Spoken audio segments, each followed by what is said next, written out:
오늘 봉독한 여호수아 2장 1절로 14절 말씀에 근거해서 모험의 여왕이라는 제목으로 말씀 나옵니다.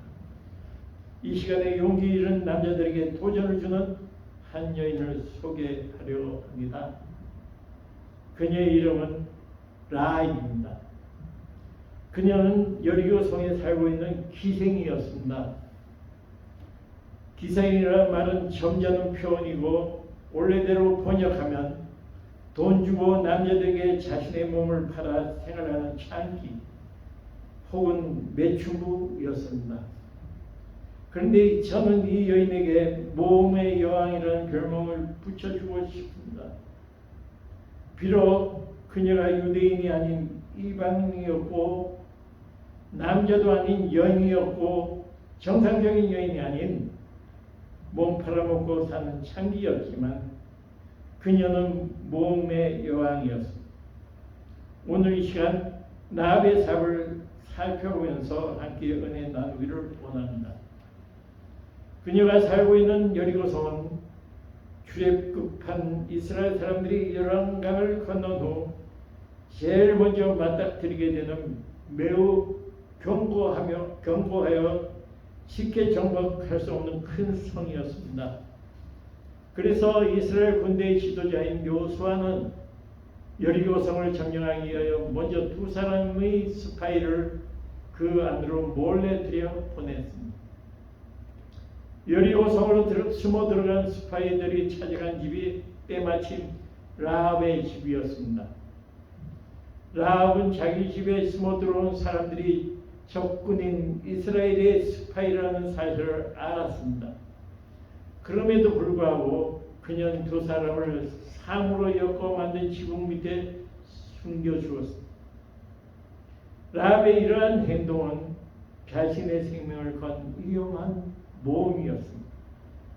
만약 이스라엘의 스파이를 숨겨주었다는 것이 파악이라도 되는 날이면 자기뿐 아니라 온 가족이 몰살을 당할 수도 있기 때문입니다. 그녀는 두려운 마음이 들었지만 이스라엘의 정탐꾼 두 사람을 자기 집에 숨겨주었습니다. 그런데 걱정하던 일이 벌어지고 말았습니다. 아무도 목격한 사람이 없다고 생각했는데 누군가가 이스라엘의 스파이가 라합의 집에 몰래 들어간 것을 보았고 나중에는 왕에게까지 보고하였습니다. 여리고의 왕은 라합의 집으로 수색들을 출동시켜 스파이들을 끌어내라고 명했습니다. 이제 라합은 오늘 한편을 선택해야 했습니다. 자기의 동족편에 서서 내가 두 명의 이스라엘의 스파이를 지붕 밑에 숨겨놓았습니다라고 신고하든지 아니면 이스라엘 편에 서서 저는 모릅니다. 저는 그들이 어디에 있는지 모릅니다라고 하며 이스라엘의 스파이들을 돕든지 둘 중 하나를 선택해야 하는 길에 서 있습니다. 때때로 우리가 살다 보면 라합처럼 선택의 기로에 서게 될 때가 있습니다. 해야 할지 하지 말아야 할지, 가야 할지 가지 말아야 할지, 먹어야 할지 먹지 말아야 할지 가부를 선택해야 할 때가 있습니다. 아니면 내를 선택해야 할지 B를 선택해야 할지 C를 선택해야 할지 여러 가지 것들을 놓고 고민할 때가 있습니다.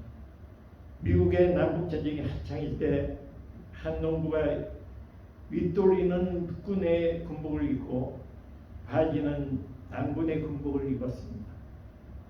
그는 상황에 따라 국군을 만나게 되면 국군 편인 척하고 남군을 만나게 되면 남군 편인 척하며 안전하게 될 것이라는 생각을 했던 것입니다. 그런데 어느 날 그가 살고 있는 동네에서 남군과 국군의 격전이 벌어졌을 때 그게 어떻게 된 줄 아십니까?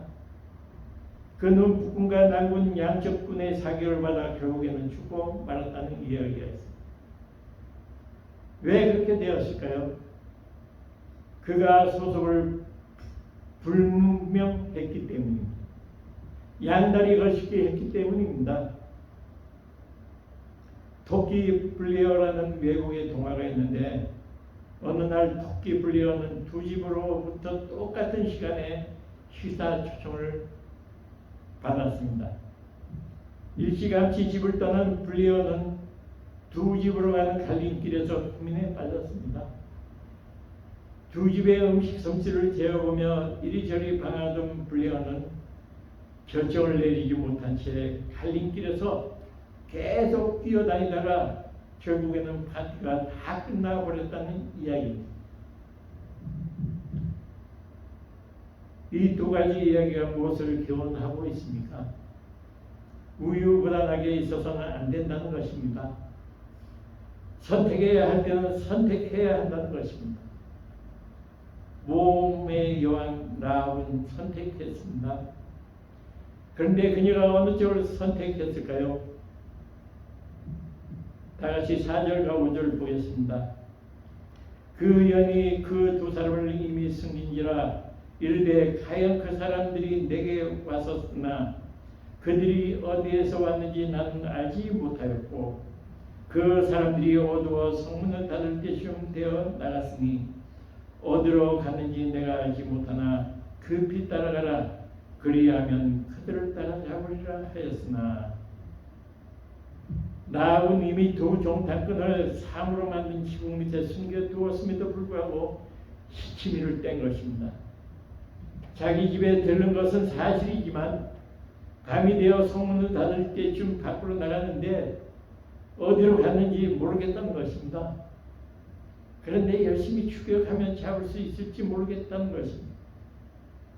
그녀는 이스라엘 스페이드를 신고하지 않고 그들을 돕는 쪽을 선택했습니다. 오늘 기생 라합의 모험적인 선택에는 몇 가지 특징이 있습니다. 그리고 오늘 우리에게도 선택에 대한 몇 가지 기준을 가르쳐 주고 있습니다. 첫째로 라합은 멀리 보고 선택했습니다. 세상에서 선택할 때 가장 흔하게 사용하는 기준은 손해냐 아니면 이익이냐입니다. 특별한 사람을 제외하고 대부분의 사람들은 만약 어떤 일을 추진해서 손해가 될 것이라는 결론이 나면 그 일에 손을 떼버립니다. 그러나 반대로 이익이 될 것이라는 결론이 나오면 그 일을 추진합니다. 그런데 문제는 멀리 보지 못하고 당장 눈앞에 있는 이익만을 추구하다 보면 나중에 어려움을 당하는 경우가 종종 있다는 것입니다. 제2차 세계대전 당시 미국과 영국을 주축으로 한 서방연합군들은 독일과 일본에 맞서 싸우기 위해 소련의 스탈린과 손을 잡았습니다. 스탈린은 수십만 명이 넘는 사람들을 잔인하게 숙청하고 인권을 철저하게 유린하는 독재자였습니다. 그러나 연합군이 독일과의 싸움에서 고전을 하면서 상황이 자꾸만 어렵게 되어갔습니다. 미국의 루즈벨트 대통령은 소련의 스탈린이 어떠한 사람인지 알면서도 이 다리를 건널 수만 있다면 악마와도 손을 잡겠다고 말하며 소련과 덜컥 손을 잡게 되었습니다. 그러나 그것은 너무나 위험한 연합이었습니다. 제2차 세계대전이 막을 내릴 무렵 이미 영국의 처칠 수상은 스탈린의 공산주의 야욕이 히틀러의 파시즘 못지않게 무섭다는 사실을 알고 철의 장막이라는 말로 소련의 위협을 경고했습니다. 결국 2차 세계대전 후 소련은 순식간에 동유럽과 중국, 중남미 곳곳에 공장 접근을 확산시켰습니다. 레닌이 예언한 대로 60년대 초에는 세계 지도의 3분의 1이 공산주의 국가가 되고 말았습니다. 그러니까 미국의 루즈벨트 대통령이 눈앞에 있는 이익을 위하여 무서운 야욕을 품고 있는 소련의 스탈린과 손을 잡았던 것이 세계의 공산주의가 특색이 된 이유 중에 하나라고 할 수가 있습니다. 가정이지만 만약 루즈벨트 대통령이 조금만 더 멀리 보고 스탈린과 손을 잡지 않았다면 역사는 달라졌을지도 모릅니다. 그러나 당장 눈앞에 있는 이익을 추구하다가 후에 미국은 공산주의 나라로부터 엄청난 어려움을 겪게 된 것입니다. 우리가 살아가면서 눈앞에 있는 이익을 놓아두고 손해를 볼 것이 뻔한 쪽을 선택하는 것이 쉽지는 않습니다. 아무리 모험을 좋아하는 사람이라 할지라도, 아무리 믿음이 있는 사람이라 할지라도 당장 눈앞에 있는 것보다 멀리 있는 것을 선택하는 것은 말처럼 쉽지는 않습니다. 그런데 오늘 본문에 등장하는 나합은 우리의 상식과 정반대로 선택했습니다. 모험의 여왕답게 나합은 눈앞의 이익보다 멀리 있는 이익을 선택했습니다. 나합은 여리고성의 원주민입니다. 이 여리고성은 옛날부터 금성철벽이라는 별명이 붙을 정도로 매우 튼튼한 성이었습니다. 그때 당시 군사력을 비교하여 볼 때 이스라엘 군대는 여리고 군대에 비해 오합지졸에 불과했습니다. 430년 동안 애굽에서 종살이 하다가 기적적인 방법으로 애굽을 탈출하여 40년 동안 강야에서 고생하다가 이제 겨우 요단강을 기적적으로 건너온 그들은 아직까지 제대로 된 군사훈련을 한 번도 받은 적이 없었어. 그리고 여리고성은 성벽이 이중으로 되어 있었는데 외벽의 두께가 2m이고 내벽의 두께가 4m나 되는 두터운 성이었습니다. 뿐만 아니라 외벽과 내벽 사이에 5m의 간격을 두어 설령 외벽을 넘었다 할지라도 내벽을 다시 넘기 어렵게 되어 있었습니다. 따라서 여리고 성을 출입할 수 있는 성만 안에서 잠그면 아무도 그 성 안에 들어갈 수 없을 만큼 견고한 성이었습니다. 그래서 여리고 성 사람들은 아무도 자기들의 견고한 성을 무너뜨릴 수 없고 여리고 성이 자기들을 안전하게 보호해 줄 것이라고 믿고 있었습니다. 나합도 그 성 사람이었기 때문에 그녀 역시 다른 사람들처럼 여리고의 든든한 성과 여리고 군대가 이스라엘 공격을 충분히 막아줄 것이라는 생각을 했을 것입니다. 그러한 상황에서 적군인 이스라엘 편에 선다는 것은 누가 보아도 잘못된 선택입니다. 그런데 나합은 이스라엘 스파이를 숨겨주기로 결정을 내렸습니다. 그녀는 당장 눈앞에 있는 이익보다 멀리 있는 더 큰 이익을 보았기 때문입니다. 오늘 우리에게도 나합과 같은 모습이 필요한 줄로 믿습니다.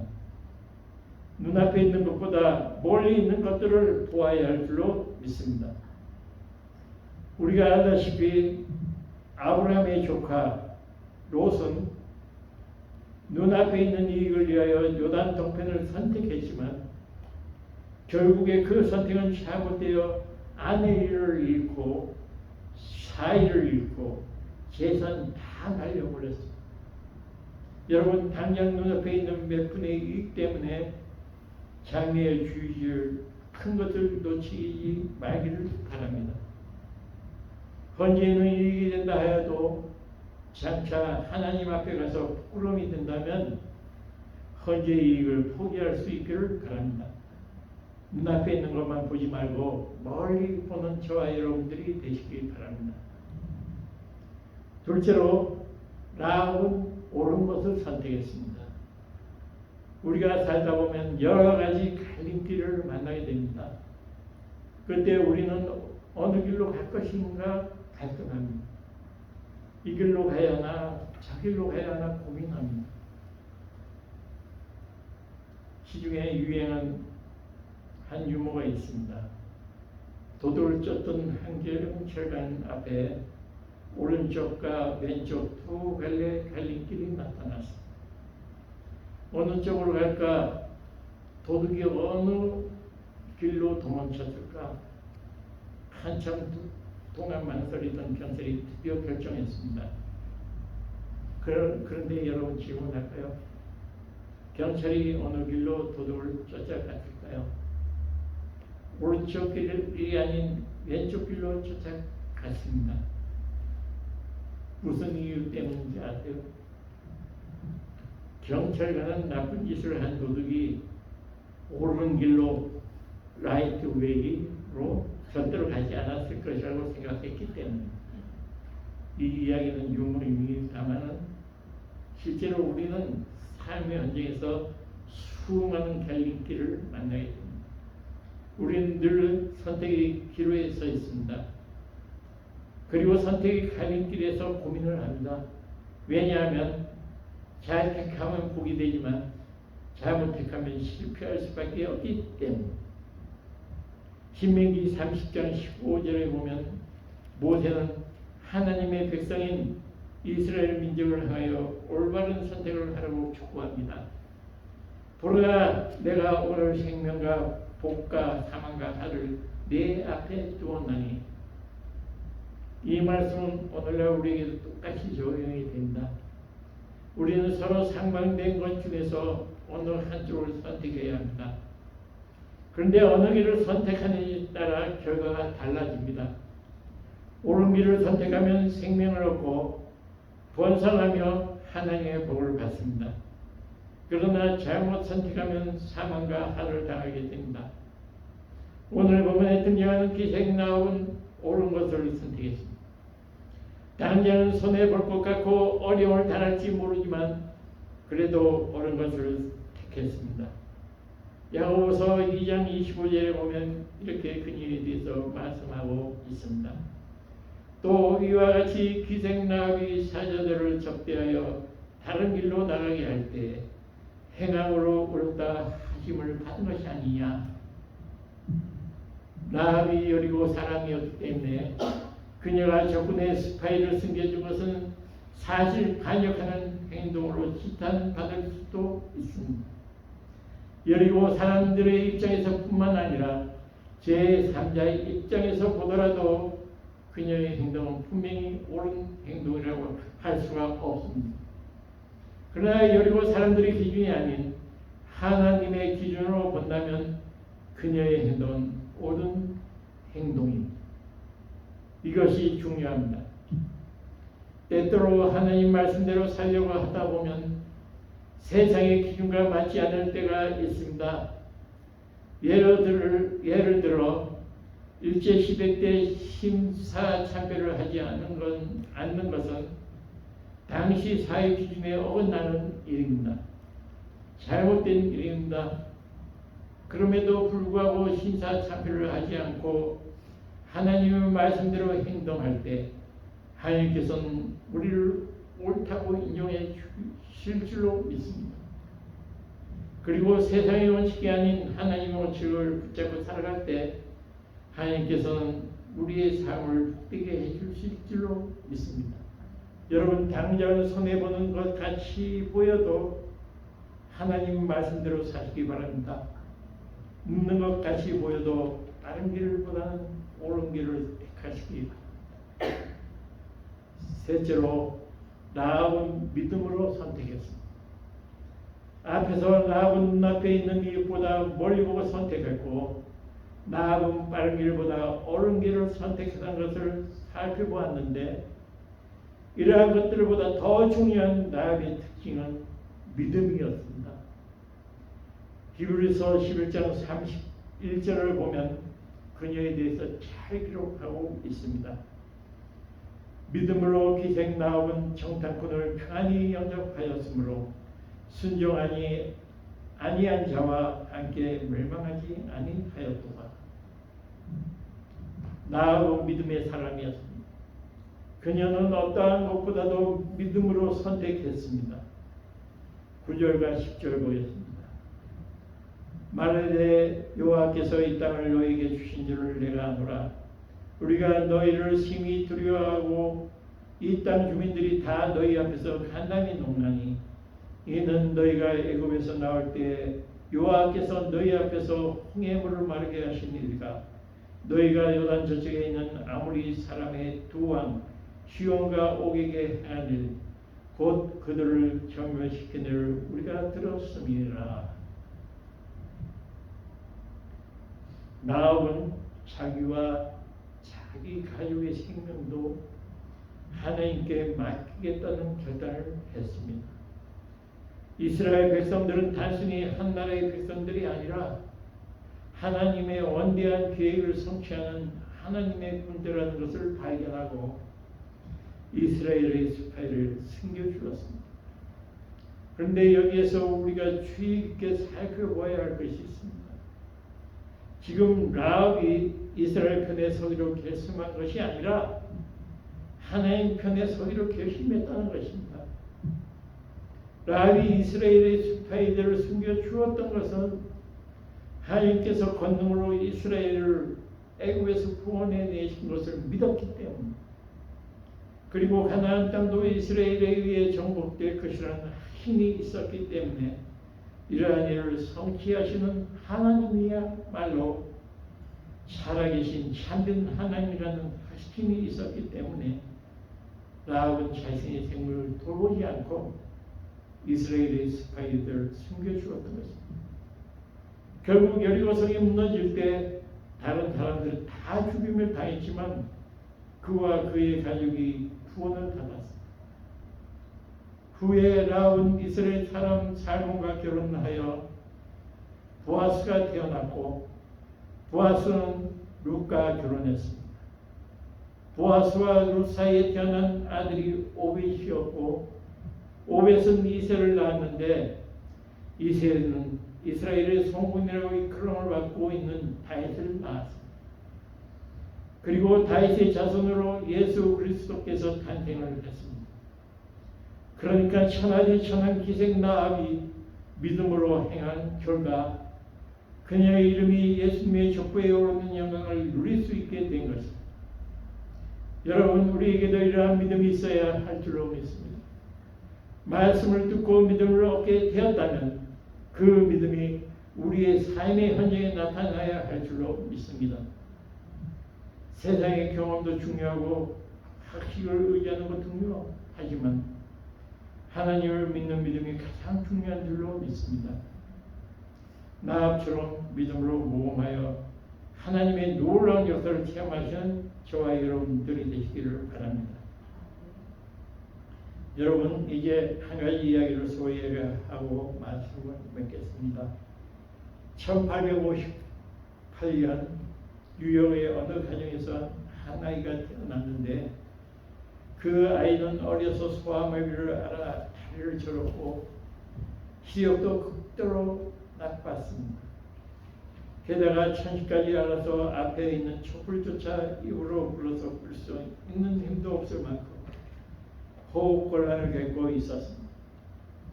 가까스로 생명을 연장하여 드디어 11살이 되던 날 아버지는 이 아이에게 이런 말을 해주었습니다. 아들아, 내가 가진 장애는 장애가 아니란다. 내가 만약 전능하신 하나님을 참으로 신뢰하고 믿는다면, 그리고 하나님의 도우심이 너와 함께 한다면 오히려 너의 장애 때문에 모든 사람이 너를 주목할 것이고 너는 진실로 역사에 신화 같은 기적을 남기는 놀라운 삶을 살 수 있단다. 그는 하나님을 믿는 믿음을 가지고 열심히 도전했습니다. 그리하여 23세가 되던 해에 뉴욕주를 대표하는 주의회 의원이 되었고 28세에는 뉴욕 시장 선거에 출마했습니다. 얼마 후에는 뉴욕 주지사가 되고 부통령을 거쳐 미국 역사상 가장 어두웠던 시절에 미국의 신화를 재건한 대통령이 되었고 노벨 평화상까지 수상하였습니다. 이 사람이 바로 데오도르 루즈벨트입니다. 그가 미국 대통령에 취임하던 시절 잘못 한 점이 몇 가지 있습니다만 그로부터 배울 수 있는 장점이 굉장히 많습니다. 자신에게 신체적인 핸디캡이 있음에도 불구하고 그는 믿음으로 도전했습니다. 모든 사람들이 다 불가능하다고 하는데도 그는 믿음으로 모험했습니다. 결국 그 믿음의 모험이 그로 하여금 미국 대통령에 오르게 한 원동력이 된 것입니다. 여러분들은 믿음으로 모험하십니까? 아니면 제자리에 앉아 계산만 하고 있습니까? 성경에 등장하는 믿음의 조상들은 대부분이 믿음으로 모험한 사람들입니다. 아브라함이 믿음으로 본토 친척 아버지 집을 떠나 모험을 했기 때문에 믿음의 조상이 될 수 있었습니다. 모세가 믿음으로 지팡이를 든 손을 바다 위로 내미는 모험을 했기 때문에 홍해 바다가 갈라졌습니다. 베드로가 믿음으로 물 위로 발을 빼드는 모험을 했기 때문에 인류 최초이자 유일하게 물 위를 걸을 수 있었습니다. 나압이 믿음으로 이스라엘 숲에 이들을 숨겨주는 모험을 했기 때문에 그의 이름이 하나님의 말씀인 성경에 기록되었고 예수님의 족보에 오른 영광을 누릴 수 있게 되었습니다. 여러분, 하나님의 나라는 모험하는 나라임을 아십니까? 하나님의 나라는 믿음으로 들어가는 나라임을 아십니까? 믿음으로 모험하는 사람이 하나님의 역사를 체험할 수 있다는 사실을 아십니까? 믿음으로 사는 사람이 하나님의 역사를 체험할 줄로 믿습니다. 하나님께서 열면 닫을 자가 없고 닫으면 열 자가 없는 줄로 믿습니다. 저는 여러분들이 방 안에 틀어박혀 고민만 하는 사람들이 아닌 하나님의 역사를 일으키는 믿음의 사람들이 되기를 바랍니다. 밤새도록 계산기만 두드리며 고민하지 말고 하나님을 믿는 믿음으로 나아가시기를 바랍니다. 믿음으로 모험하여 자기 자신과 가족을 뜰을 살린 나업처럼 여러분 자신을 살리고 가족을 살리고 이웃을 살리고 교회를 살리고 세상을 살리는 저와 여러분들이 되시기를 주님의 이름으로 축원합니다.